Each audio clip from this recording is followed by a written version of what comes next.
Next up, we have one that might be a little controversial. I feel like guys either love this or hate this, and that is the V-cut. And in my opinion, this is the only V-cutter worth having.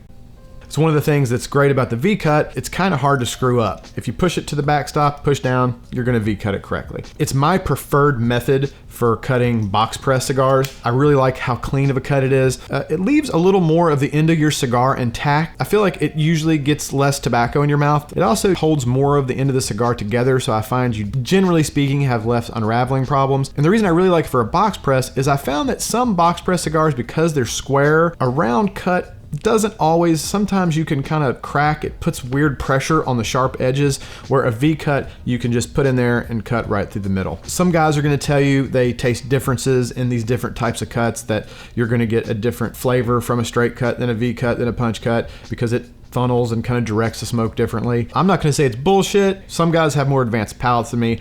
I don't notice any flavor difference between the three different types of cuts. I just use different cuts based on the size, the shape of the cigar, stuff like that. For utilitarian purposes is what I think cuts the cigar best and gives me the best airflow. The one drawback to a V-cut is you have to be kind of careful if you have a shallow cap on a V-cut. Sometimes this deep V can cut down too deep, and then you will run into issues of your cap coming off and then your cigar coming unraveled. So generally speaking, I don't use this on smaller gauge cigars or cigars with a very shallow cap. That's just something to look out for.